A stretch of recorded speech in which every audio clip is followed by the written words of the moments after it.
Programme black white and green में आपका मेज़बान इश्तियाक पे अमरीकी रियासत टेक्सास के अमरीकी फ़ौजी अड्डे पे एक मुसलमान फ़ौजी मेजर नदाल मलिक हसन के हाथों जो तकरीबन फायरिंग के अंदर 13 अफराद अमरीकी फ़ौजी हलाक हुए और तकरीबन 40 से ज़्यादा ज़ख्मी हुए। मलिक हसन अमरीकी फ़ौज में माहिर नफ्सियात के तौर पे काफ़ी अरसे से खदमात अंजाम दे रहा था और मेजर के अहदे पर फाइज था। अमेरिका में पैदा हुआ, तालीम वगैरह उसने सब अमेरिका में हासिल की और फिर फ़ौज को ज्वाइन किया और उसकी ड्यूटी में ये शामिल था कि वो फ़ौजी जो अफ़गानिस्तान या इराक़ से अपनी टर्म पूरी करके आते थे उनका नफ्सियाती वो इलाज किया करता था। उसके वालिदैन का ताल्लुक़ जो था वो फ़लस्तीन से था, मगर वो अमरीकी था क्योंकि वो अमेरिका में पैदा हुआ था। उसने 2 गनों से बैक वक्त उस अड्डे पे, फ़ौजी अड्डे पे फायरिंग की और वहाँ पे उस वक्त वो लोग मौजूद थे जो इराक़ और अफ़गानिस्तान में अपनी पोस्टिंग के लिए वहाँ पे आए थे अपना ट्रीटमेंट्स कराने के लिए। CNN और अमरीकी मीडिया ने जो उसकी तस्वीर शाया की हैं उसमें उसको सफ़ेद शलवार कमीज़ पहने दिखाया गया है पाकिस्तानी ड्रेस के अंदर। ये इस तरह की तस्वीर शाया करके शायद अमरीकी मीडिया जो है कुछ पाकिस्तान से इस वाक़े का जोड़ना चाहता है कि शायद उसका ताल्लुक़ किसी वक्त में पाकिस्तान से, क्योंकि उस तस्वीर के अंदर उसको शलवार कमीज़ के अंदर दिखाया गया। जुम्मे के रोज़ जब वहाँ पे मगरिब नमाज़ें जो हैं अदा की गईं अमेरिका की मस्जिदों के अंदर, तो एक बहुत ज़्यादा हरासमेंट था मुसलमानों के अंदर, क्योंकि उनको बेशुमार खतूत और ईमेल्स मिली थी जिसमें उनको धमकियां दी गई थी कि मस्जिदों को आग लगा दी जाएगी और मुसलमानों से इस चीज़ का बदला लिया जाएगा। अमेरिका में होने वाला ये बदतरीन एक फ़ौजी अड्डे के ऊपर ये एक वाक़या है जो हमारे आज के प्रोग्राम का मौजू है। इस पर डिस्कस करने के लिए मैंने अपने स्टूडियो में दावत दी है। मेरे साथ तशरीफ़ रखती हैं डॉक्टर फौजिया खान, माहिर नफ्सियात हैं और dean faculty of social science SZABIST की आप डीन हैं वहाँ पे। साथ ही हमारे साथ जनरल अब्दुल क़य्यूम हैं, लेफ्टिनेंट जनरल अब्दुल क़य्यूम साहब डिफेंस एनालिस्ट हैं और तज़िया निगार हैं। मैं आप लोगों को प्रोग्राम में वेलकम कहता हूं। और सबसे पहले फौजिया, जैसे कि मैंने अपने इंट्रो में कहा कि ये मुसलमान अमरीकी मेजर नदाल मलिक हसन के बारे में पता चला है कि वो एक माहिर नफ्सियात था और कई सालों से अफ़गानिस्तान और इराक़ में जो फ़ौजियों को नफ्सियाती इलाज कर रहा था, जो वहाँ से अपनी पोस्टिंग कंप्लीट करके आते थे। और वो लोग भी जो जंग के अंदर अपने आज़ा, हाथ या पैर वगैरह अपने गंवा चुके होते थे, वो क्या महरक़ात हैं जिसकी बना पे एक नाहिफ़ नफ्सियात जो था वो इस तरह का इंतहाई कदम उठाने के ऊपर जो है मजबूर हुआ। आप ख़ुद एक नफ्सियात की आप प्रोफेसर हैं, माहिर नफ्सियात हैं, वो क्या चीज़ें थीं जिसने उसको फोर्स किया कि वो इस तरह का कदम उठाए? इश्तियाक, सबसे पहले ये कि इस तरह के जितने प्रोफेशंस होते हैं इंक्लूडिंग साइकाइट्रिस्ट, साइकोलॉजिस्ट और जो भी हीलिंग से रिलेटेड और डायरेक्टली ह्यूमन हीलिंग से रिलेटेड लोग होते हैं, उनके लिए ट्रेनिंग्स ज़रूरी होती है। और ट्रेनिंग इस तरह की जिनमें ऐसे सेशंस किए जाते हैं जहाँ पर इनकी अपनी थेरेपी भी की जाती है। अब इनका जो बैकग्राउंड है, जो समझ अभी तक आ रहा है, वो ये है कि he was a very quite person, लेकिन उसके अलावा उसके अंदर एक जो चीज़ थी कि जब अफगानिस्तान के लिए इनको भेजा जा रहा था भी, he was very reluctant against this. उसके अंदर कुछ एक बात ये कि वो एंटी अमेरिकन नहीं था, एंटी टेररिज्म था। सो एक फ़र्क यहाँ पर हम देखते हैं जिसको हम कहते हैं कि जी वो फेथ के अगेंस्ट नहीं था, बल्कि उसका एक्सपीरियंस के बेसिस पर उसने ये स्टेप उठाया।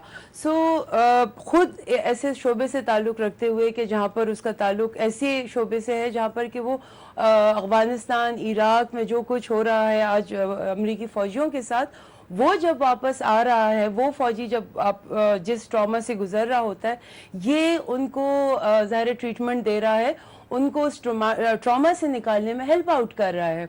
एक ये चीज़ हो गई और तमाम चीज़ें वो देख रहा था जिनके साथ वो देख रहा था। अच्छा, और उसके बाद ये कि देखें, जब पोस्ट ट्रॉमेटिक स्ट्रेस डिसऑर्डर जो कि वॉर के साथ हम एसोसिएट करते हैं, और अक्सर फ़ौजी न सिर्फ ये कि जो अवाम है, जो सफ़रर है, बल्कि उस जंग में शरीक होने वाला भी बाज़ दफ़ा इस मर्ज़ का शिकार हो जाता है। और जब थेरेपी के दौरान अक्सर उसमें दवाइयाँ दी जाती हैं, साइकोथेरेपी की जाती है, उसमें फिर आप देखते हैं कि मरीज़ या जो सफ़रर है वो وہ چیزیں آپ کے ساتھ شیئر کرے گا کہ جو کہ ایک ہیومن ایکسپیرینس میں بڑی ایک اس کی دردناک ایک شکل ہوتی ہے, بہت خوفناک قسم کے بعض دفعہ ایکسپیرینسز ہوتے ہیں جو کہ ماہر نفسیات سائیکائٹرسٹ ان سے شیئر کر رہا ہوتا ہے.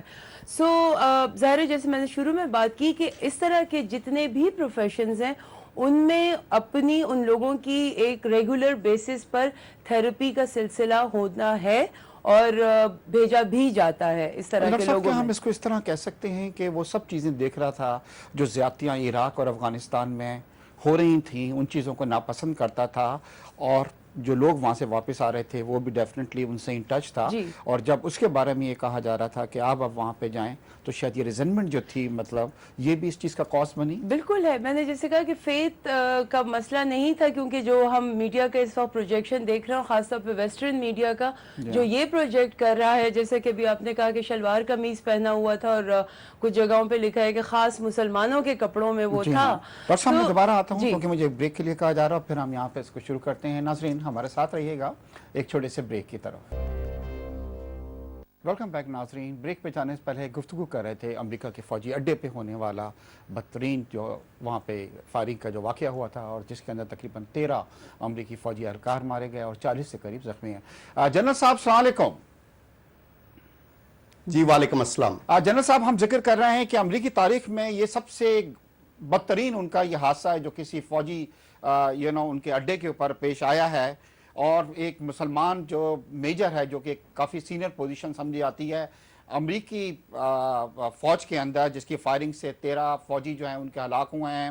آپ اس فائرنگ کو کس طریقے سے دیکھتے ہیں؟ کیا وہ محرکات تھے؟ ابھی ڈاکٹر بھی ہمیں بتلا رہی تھی, کیونکہ اس میجر کے بارے میں پتہ یہ لگا ہے کہ اس کی بھی پوسٹنگ جو تھی وہ افغانستان کے اندر ہونے جا رہی تھی. جی بیگ صاحب بہت شکریہ. میں یہ کہنا چاہتا ہوں کہ یہ جو واقعہ تھا یہ تو بڑی ہی بد نصیبی ہے کہ ان کی جانیں ضائع ہوئیں اور بہت سے لوگ زخمی بھی ہو گئے. لیکن میں یہ کہنا چاہتا ہوں کہ اس کی تہہ تک جانا چاہیے. ابھی دیکھیں یہ جو آفیسر ہے یہ ایک میجر ہے جس کی کافی سروس ہوگی, اور یہ امریکن نیشنل ہے, یہ امریکہ میں پڑھا, وہاں اس کی گرومنگ ہوئی, وہاں اس کی موٹیویشن ہوئی, ٹریننگ ہوئی, اور پھر یہ نفسیات کا ماہر خود ڈاکٹر ہے جس کو پورا پتہ ہوگا کہ ہیومن سائیکی کیسے ورک کرتی ہے. تو اس کے باوجود یہ سانحہ پیش آیا, تو ہمیں اس کی تہہ تک جانا چاہیے. میں یہ سمجھتا ہوں کہ چونکہ میں ایک سپاہی بھی ہوں کہ جنگیں اس وقت لڑی جاتی ہیں جب افواج کے اندر ول ٹو فائٹ ہو, اور ول ٹو فائٹ تب ہو جب جو کاز آف دی وار ہے, جس پرپز کے لیے آپ جنگ لڑ رہے ہیں, اس کے اندر آپ کا دل بھی ہو اور دماغ بھی ہو. آپ کو پتہ ہے کہ انفارچونیٹلی ابھی یہ جو جنگیں جاری ہیں عراق والی یا افغانستان والی, اس میں پریزیڈنٹ اوباما نے بھی خود کہا ہے, ہی از آن ریکارڈ ہیونگ سیڈ, کہ یہ ہماری وار آف نیسیسٹی ہے, یعنی یہ ہماری مجبوری ہے. This is not war of choice. عراق کی جنگ بھی وہ بے سود کہتے ہیں, اور بہت سے امریکن بھی لوگ کہتے ہیں کہ یہ خراب تھی, اور افغانستان کے اندر بھی ابھی وہ نکلنا چاہتے ہیں. سو دیر فور جب اس طرح کی صورتحال ہوگی تو اس کے اندر ایسے واقعات ہوں گے. میں آپ کو بتانا چاہتا ہوں کہ یہ جو ان کے سولجرز عراق کے افغانستان کے اندر لڑ رہے ہیں, 2007 کے اندر تقریباً 28 سولجرز نے خودکشی کی ہے, اور 2008 میں خودکشی کی وارداتیں اس سے زیادہ تھی. تو اگر اس چیز کو روکنا ہے تو ان کو اس کی کازز پہ جانا ہوگا, اور یہ دیکھنا ہوگا کہ ہم کیسے اس سارے سلسلے کو سیدھا کریں تاکہ ہمارے سولجرز ان